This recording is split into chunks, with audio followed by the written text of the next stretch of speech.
Bonsoir à toutes et à tous. Je suis ravi de vous retrouver. Nous sommes le jeudi 7 mars. Tout de suite, voici les informations que nous allons développer. Vandalisme, cambriolage, intrusion. Certains propriétaires de voiliers sont victimes de ces délits dans les zones de mouillage de Punaauia. Ils tirent la sonnette d'alarme quelques jours à peine après l'augmentation des tarifs de la Marina Teina. Bricolage, outillage, électroménager ou encore énergie solaire. Tous les professionnels du secteur de l'immobilier sont réunis jusqu'à dimanche au Parc Expo de Mam'o. Avec l'inflation des dernières années, l'objectif est de ménager le porte-monnaie des Polynésiens. Le port autonome n'investit pas assez. C'est entre autres ce qui ressort d'un rapport de la CTC datant de juin 2023 sur le contrôle des comptes et la gestion de l'établissement. L'approfondissement de la passe de Papeete pour faire passer de plus gros cargos est un des enjeux majeurs des prochaines années. Nous en parlerons avec Jean-Luc Lemercier, président de la Chambre territoriale des comptes, qui est notre invité en plateau ce soir. Avec lui, nous aborderons aussi les travaux les plus récents de la CTC. À la veille de la Journée internationale des droits des femmes, on vous propose un portrait dans le journal de ce soir, celui de Cécile Macarez, la directrice de la protection civile. Merci d'être avec nous. C'est un nouveau coup de gueule de la part des propriétaires de voiliers. Ces 4 dernières années, les dégradations sur les bateaux sont de plus en plus nombreuses. On en recense près d'une dizaine en Polynésie chaque année. Ces actes sont l'illustration d'une tension entre plaisanciers et riverains, tension qui existe depuis quelque temps. Suliane Favnek et Patrick Tsing Tsing se sont rendus sur le lagon de Punaauia pour mesurer l'ampleur du problème. Quand nous sommes revenus, la porte du bateau avait été forcée et toutes nos affaires étaient saccagées. Ce type de délits dans les zones de mouillage sont de plus en plus fréquents. Vandalisme, cambriolage, vol. La cible, les bateaux où les propriétaires sont absents. Parfois, il s'agit de voiliers abandonnés, mais pas toujours.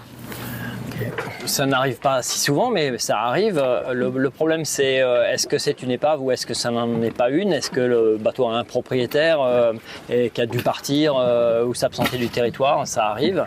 Donc, si on laisse faire comme ça, c'est les jeunes qui choisissent les bateaux qu'ils veulent vandaliser. Ça me paraît pas très correct. Gérard vit ici depuis plus de 2 ans.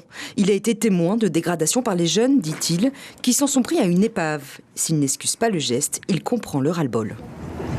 Les gosses, j'ai parlé avec eux, ils en ont marre de voir des bateaux abandonnés, qui s'échouent, qui polluent, parce qu'ils sont abandonnés. Et alors, ils font des dégâts sur les bateaux pour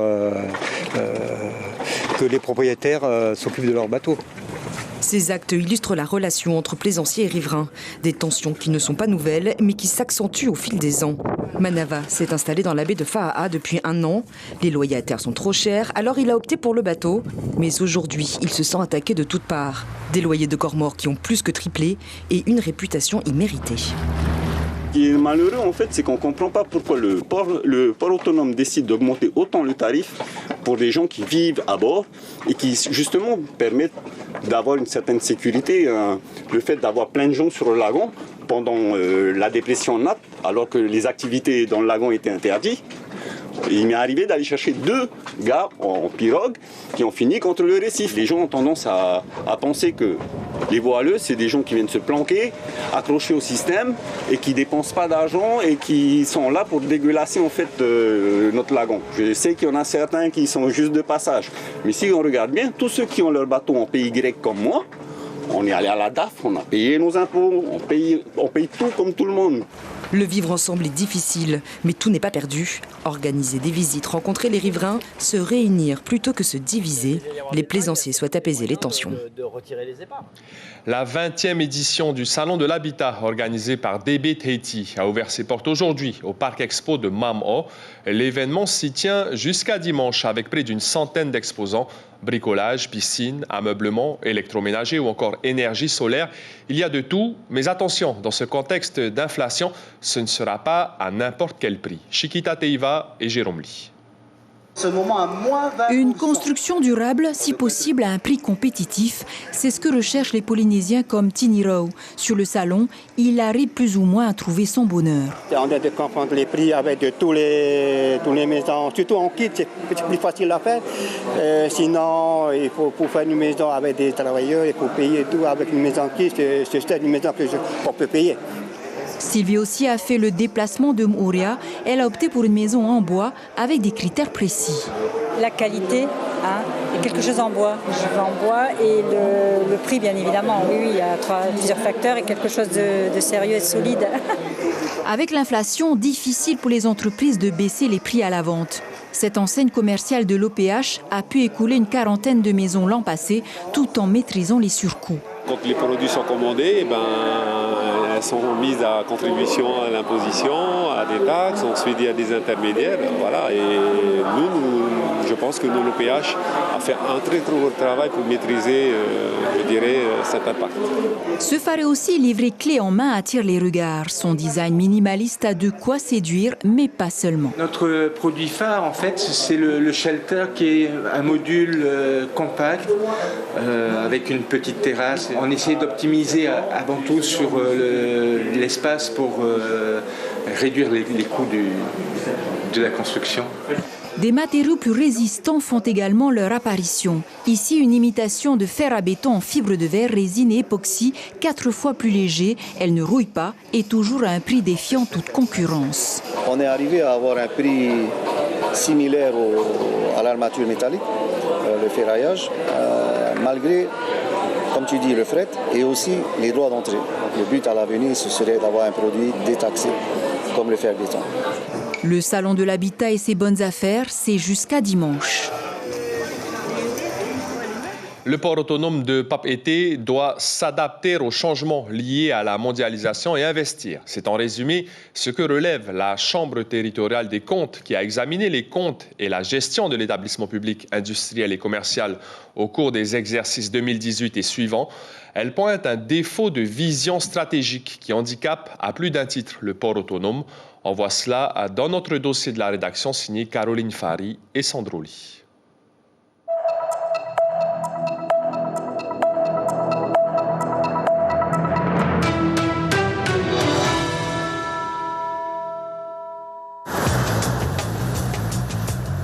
C'est le poumon de la Polynésie. Sa raison d'être, réaliser des investissements. Le port autonome de Papeete, porte d'entrée de toutes les marchandises importées, doit, selon la Cour des comptes, se doter rapidement d'une stratégie de développement. Pour Mahinui Temari, syndicaliste employé à la manutention durant 50 ans, il y a urgence, notamment en termes de sécurité. Depuis que j'ai commencé, il y en a beaucoup de décès. Écrasés par les conteneurs, écrasés par les engins, il y en a beaucoup. Maladies, il faut embaucher de la police. Ils sont en train de lancer des appels d'offres pour la sécurité un peu dans le port. Et la police, qu'est-ce qu'ils font? Il y en a beaucoup dans le bureau, qu'est-ce qu'ils font? Ils sont embauchés pour regarder la sécurité, alors que normalement c'est leur travail. Un schéma directeur à hauteur de 38 milliards de francs récemment validé par la direction de l'établissement définit les grands projets à mener sur 10 ans. Une feuille de route financée en grande partie par la principale ressource du port, la taxe de péage. Elle représente plus de 40% de ses recettes et rapporte près de 2 milliards de francs par an au pays. Or, cette taxe, dépendante d'une stabilité politique, devrait faire l'objet d'un contrat d'objectifs et de moyens inexistant actuellement entre les deux entités.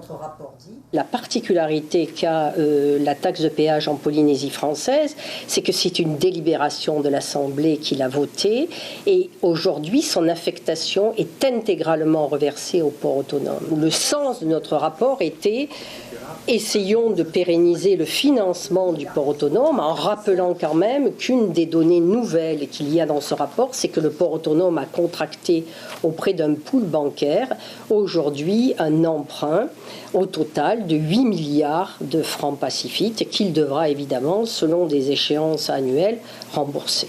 L'emprunt finance entre autres le terminal de croisière international, mais l'enjeu essentiel, le projet majeur, c'est l'approfondissement de la passe de Papeete. La modification permettra l'entrée des gros cargos obligés de transférer leurs marchandises en Nouvelle-Zélande dans des bateaux plus réduits pour les acheminer en Polynésie.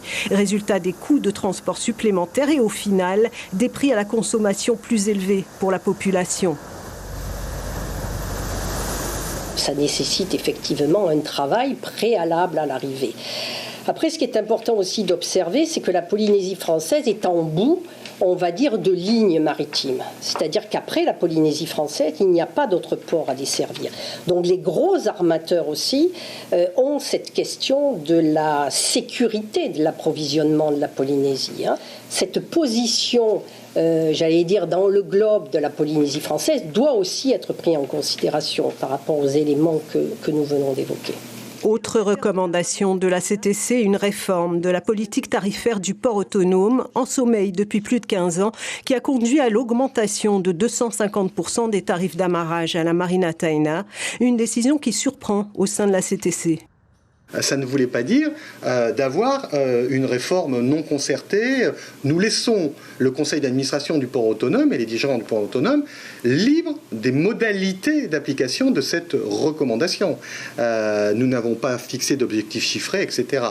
Impossible de savoir auprès des instances concernées si une convention d'objectifs est à ce jour envisagée entre le port autonome et le gouvernement, mais une certitude, la mondialisation des échanges impose aujourd'hui au port de Papeete de s'adapter en élaborant des choix stratégiques de développement pérennes. Pour parler plus en détail de la situation du port autonome, nous recevons Jean-Luc Lemercier, président de la Chambre territoriale des comptes. Bonsoir.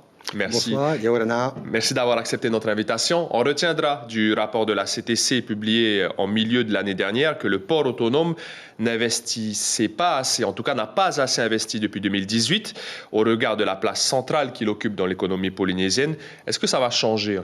Alors effectivement, il y avait un retard, c'est ce qui a été mis en avant dans le rapport, et il y a maintenant un certain nombre de projets, et c'est tant mieux parce que comme cela a été dit dans votre reportage, le port autonome, dans toutes les îles, c'est le poumon de l'économie. C'est ce qui permet de nous approvisionner et aux Polynésiens et Polynésiennes d'avoir les produits dont ils ont besoin.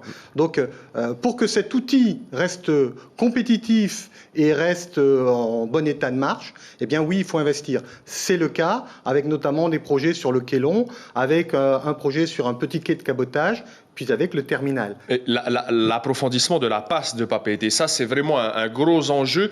Ça pourrait avoir un impact sur toute l'économie polynésienne. Ça permettrait de réduire les coûts de transport. Alors, l'approfondissement de la passe, effectivement, permet justement de faire passer des gros bateaux. Et donc, qui dit gros bateau, dit diminution du coût du fret maritime. Puisque dès qu'il y a un transbordement, comme ça a été dit aussi dans votre reportage, eh bien, ça augmente les coûts. Donc, effectivement, c'est un investissement qui est très utile et qui, d'ailleurs, est sûrement demandé par les armateurs aussi, qui ont besoin de cela pour pouvoir avoir des certitudes que Papeete sera toujours aussi bien approvisionné. La Chambre territoriale des comptes en Polynésie, en général, c'est près de 14 rapports chaque année. Comment est-ce que vous sélectionnez les sujets de vos rapports? Ce sont des sollicitations? Il y a un peu de tout, mais depuis cette année, il y a même une innovation. Il y a la participation citoyenne, c'est-à-dire qu'on a demandé aux Polynésiens de s'exprimer. Ça a été un succès. Deux thèmes d'ailleurs ont été retenus, qui sont la défiscalisation locale d'un côté et la taxe de développement local. Donc vous voyez qu'on est aussi sur la fixation des prix, d'une certaine manière, sur ces sujets-là. Puis ensuite, nous, en interne, nous avons un comité de programmation. L'idée, c'est aussi d'être très présent dans les questions de société. Vous l'avez vu il y a peu de temps avec un rapport sur les violences faites aux femmes. Justement, ça va être renouvelé cette année. Alors, il y aura une suite à ce rapport puisque nous travaillons maintenant de concert avec la Chambre des comptes de la Nouvelle-Calédonie pour faire un point de situation dans le Pacifique. Mais je devais rappeler ce sujet la veille de la Journée des femmes quand même. Jean-Luc Lemercier, votre expertise, en tout cas votre accompagnement est fort apprécié, notamment dans les archipels qui en ont besoin. Quel est votre regard justement sur cet éloignement? Alors d'abord, c'est un éloignement qui rejaillit sur beaucoup de politiques publiques. Je venais de parler des violences faites aux femmes. Il est évident que c'est plus difficile de développer une politique de prévention, de séparation, c'est-à-dire d'éloignement du foyer, etc., dans des archipels éloignés qu'à Tahiti. Mais nous, notre regard, il est simple. Tous les ans, je souhaite qu'il y ait au moins une commune par archipel qui soit soumise au contrôle. Je crois beaucoup au contrôle pédagogique, c'est-à-dire que ça montre aussi aux autres communes ce qui a été fait de bien et ce qui reste à faire. Je vous donne un scoop, nous venons de contrôler, je ne dirai pas encore son nom puisque il y a le secret de l'instruction, mais ça sera bientôt public, une commune dans un archipel où par exemple nous disons que c'est très bien géré. Et donc au moins qu'un certain nombre de tavanades, avec Aiki, etc., comprennent que c'est possible, même quand on a une difficulté d'ingénierie, c'est-à-dire qu'il manque parfois de personnel qualifié. Merci beaucoup, Jean-Luc Lemercier, président de la Chambre territoriale des comptes. Merci d'avoir accepté notre invitation. Demain, vendredi 8 mars, nous fêterons donc la Journée internationale des droits des femmes. Pour l'occasion, nous avons choisi de mettre en avant le parcours de l'une d'entre elles. À 42 ans, le colonel Cécile Macarez est directrice de la protection civile. Quand il y a un problème météorologique ou une situation qui impacte la population, c'est elle et son équipe qui forment le PC de crise au Haut-Commissariat. Portrait réalisé par Mélissa Chong et Hubert Liao. Alors que Tahiti ouvre à peine les yeux, Cécile commence sa journée en douceur, en compagnie de Zigora.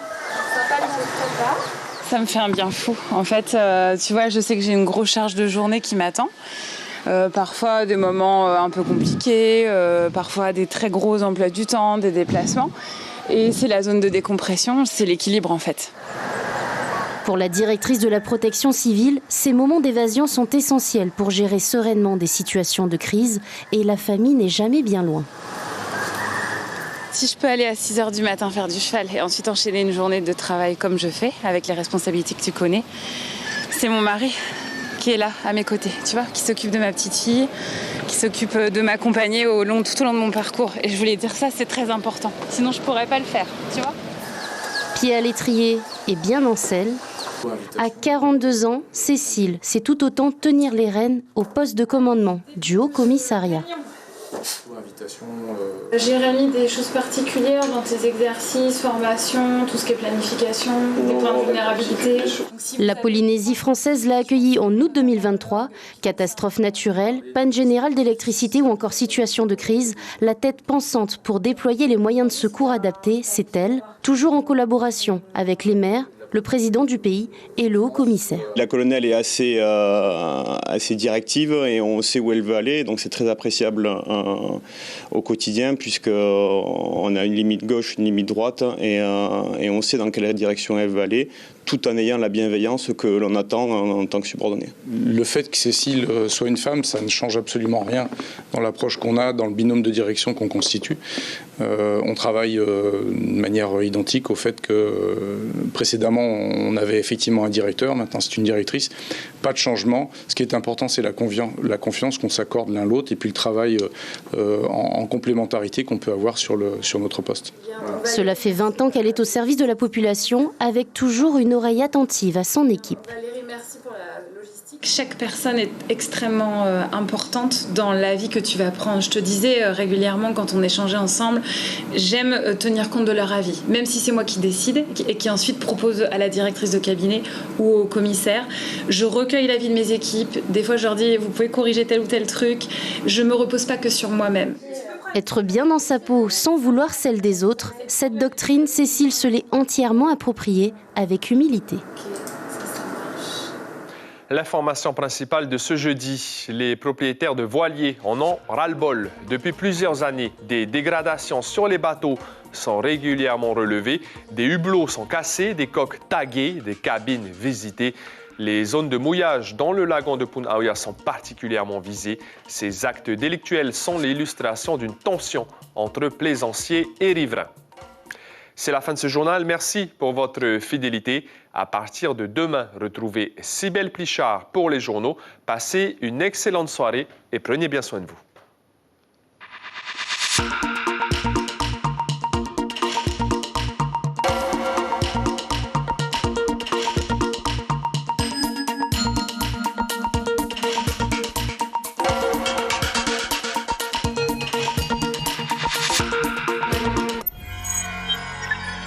Retrouvez ce programme en replay sur notre site internet.